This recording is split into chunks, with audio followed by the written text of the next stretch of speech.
Nash the Slash came into being in 1975. I was sitting with a friend of mine named Gary Topp, who's a promoter and very good friend, and he used to run a place called the Roxy Theater, the original 99-cent Roxy. It was a repertory movie theater, showed weird movies, and typical of the times, of course, you'd have 700 people there stoned out of their minds on a Friday or Saturday night. And so we were sitting around one night thinking about, I said to him I wanted to do this solo performance kind of idea, and he and I were sitting around trying to think up names for who this performer was going to be. And one of our favorite names we came up with at the time was Little Skippy Hitler and the Shower Romantics. And we actually just fell over laughing. We thought this was just the funniest name, the stupidest, craziest name. And we didn't think anything out of the sort of politically incorrect it might be either. But then another name came along in my head, and I said to Topper, the first movie Laurel and Hardy made together was called Do Detectives Think? It was made in 1926. And they play these two bumbling detectives looking for this maniac killer, Butler, and the guy's name is Nash the Slash. And I said, I just think that's such a great rock and roll name. So that was the beginning of Nash the Slash. And gee, I could have been Little Skippy Hitler, you never know. Yeah, it was, the debut then was at the Roxy Theater, March 16th, 1975. And I opened, I'm performed in front of the screen, and I performed to the silent film in Shenandoah, which is a Salvador Dali film. And I was sort of the opening act because the main movie that night was the Rolling Stones' Give Me Shelter. So I can always say I opened for the Stones in '75. But that was the very premiere of Nash the Slash. I played the Roxy one more time a year later. And then Topper went on to coordinate shows at this club called The Edge. And that's where myself and Martha and the Muffins and a lot of the whole Toronto music scene evolved from that club.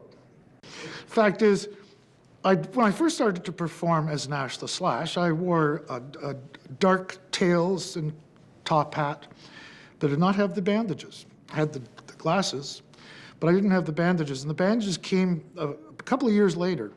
And it was a show. I used to do these theme shows. So I'd do an Easter show, and it'd be Nash the Slash meets the Easter Bunny. And then there'd be Santa Nash at Christmas, of course. And so 3 Mile Island had just happened, and I had written this song called Reactor Number 2, which is my musical impression of what a nuclear meltdown sounds like.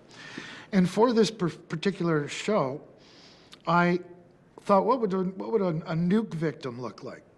So I went to a makeup store, and I got phosphorescent makeup, which glows in the dark, of course. So I soaked these bandages in this phosphorescent makeup and put them on my head, on my face. And when the stage lights were on me, everything looked normal. You turn out the stage lights, and my whole head was glowing green, like ultraviolet. So anyways, make the long story short, the bandages stuck.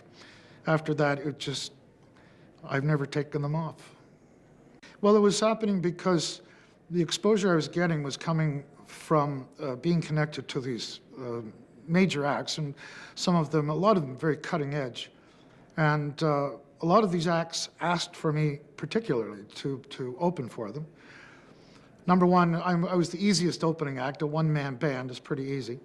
But also because I could entertain, and I was quite fearless. I used to go in the dressing rooms of these headline bands, and before I go on stage, I go into their dressing room and say, guys, I'm going out there to blow you off stage tonight. One time, Lester Bangs, who was a very famous journalist in the States, wrote for Rolling Stone. Lester Bangs once said that Nash the Slash was the kind of opening act that made the headliner work twice as hard to overcome. So you can't get any better flattery than that. And it would be word of mouth at these bands. Like if I was opening for Iggy Pop, which I did a whole North American tour with, well, when Iggy's in New York, out comes David Bowie and David Lee Roth and other people, and these are people I was meeting in the dressing rooms and stuff. So things would connect that way. I did a North American tour with Gary Newman, his first tour. I then went over to England with Gary Newman and stayed in England for a year and a half. Played on one of his albums, and Gary and I are still very good friends today. But again, it was just a complete fluke, and my exposure through Gary Newman in England got me connected to people like Ultravox and other bands like that. For those who know the Police Picnic, it was a very interesting event because the Police were not a huge band yet. They were getting there. But this was their biggest gig they'd ever done. They had been doing very well playing larger and larger clubs, but they'd never done an outdoor festival. And so they were the headliner of this big festival that, my friend Gary Topp put this on. So FBI was the booking agency, Frontier Booking. So FBI was their agent for bookings, and FBI also did bookings for Killing Joke, The Specials, Oingo Boingo, The Go-Go's, and all of these bands were on the lineup. So essentially it was an FBI lineup. I wasn't the only Canadian act on the bill, but I was the first Canadian act to go on. I believe I was about fourth or fifth performer sometime in the middle of the afternoon. And I went on, and I was going down a storm. The audience was loving it. And all of a sudden, the sound went dead on the stage, but my monitors were still working because I had my own power and my own monitor set up. And there was this whole kerfuffle going on at the side of the stage between the stage monitor, the sound monitor guy, and this other gentleman who I didn't recognize. This other gentleman turned out to be the Police's manager. And he wanted me off the stage, and his excuse was that I was going on too long. Well, I hadn't been. I'd been only playing about 20 minutes. And I think I was in the middle of my last song. And so essentially I got yanked off stage. And the crowd booed and was not very happy about it. But to this day, the whole event turned into a fiasco. Backstage, the other bands, even though they're connected to the Police through Frontier Booking, the agency, the other bands like Killing Joke and people like that, they all got drunk and stoned out of their minds and took the golf carts, because you had to come quite a distance to get to the stage. But they drove the golf carts into the ravines, and somebody went into the Police's trailer and pissed all over their curtains, as I recall. All of this in revenge for me.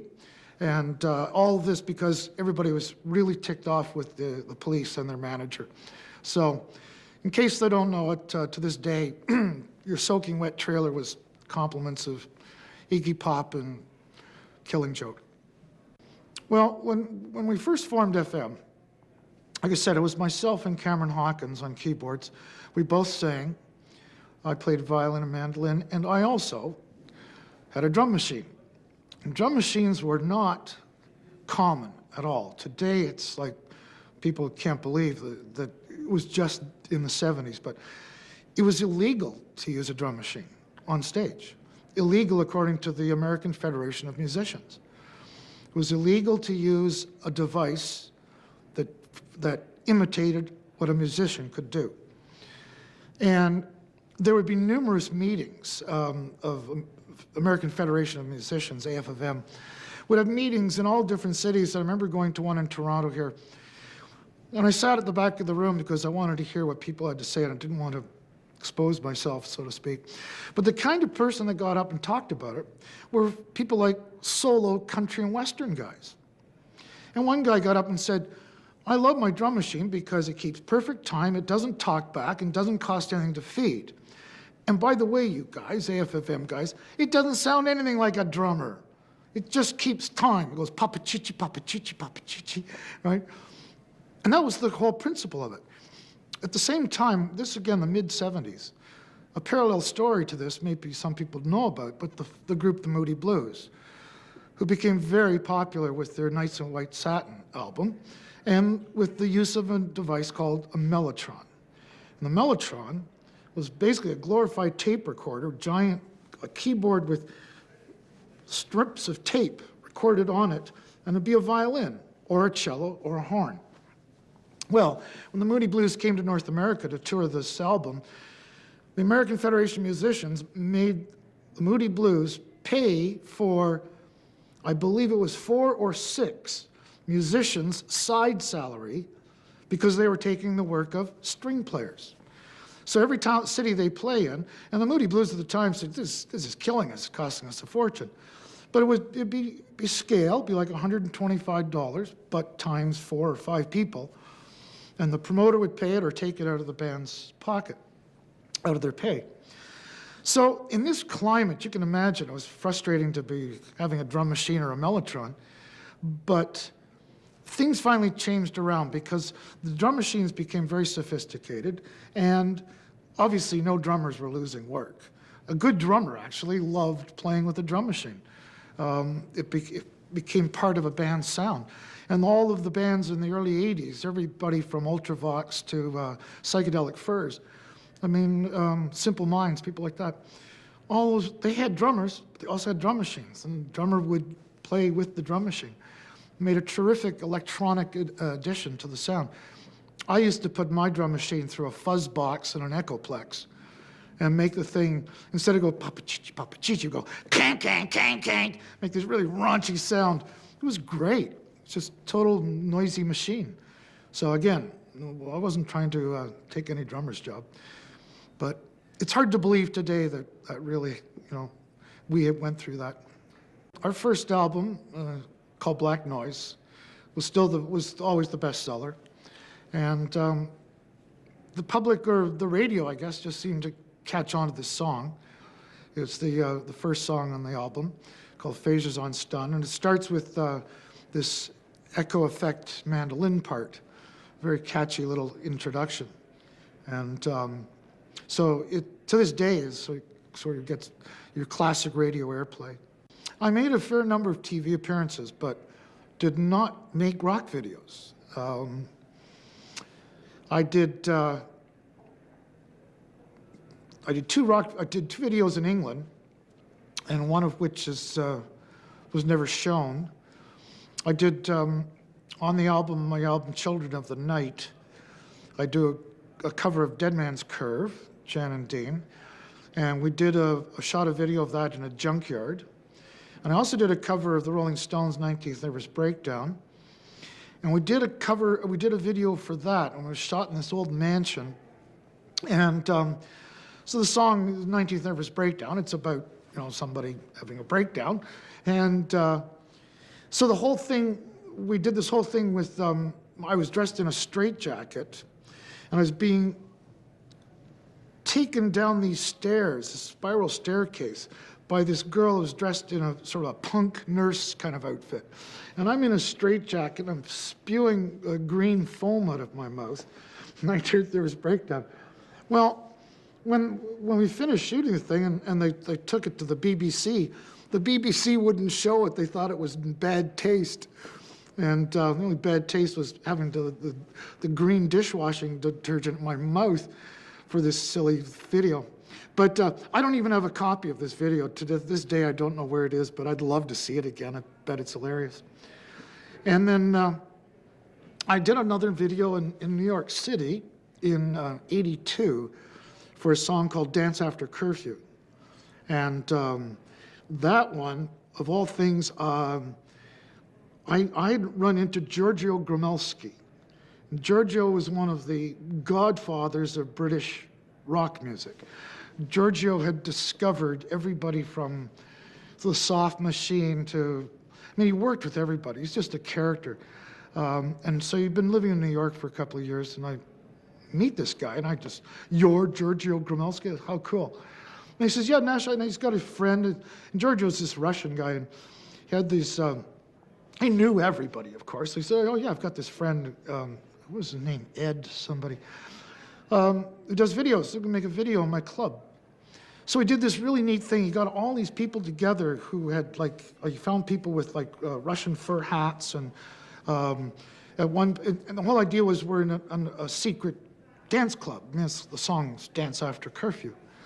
So we're in an underground club, but everybody we all looked like we were in Russia. And instead of me playing mandolin in the video, I play balalaika. And the whole thing, you have people kind of dancing like kind of Russian folk dancing kind of thing. But meanwhile, there's Giorgio, between takes, just pouring vodka, straight shots of vodka all afternoon. We shot this in one afternoon. Everybody just got totally bombed, thanks to Giorgio and the vodka. So maybe that's why I don't do too many rock videos. Get too wasted or something.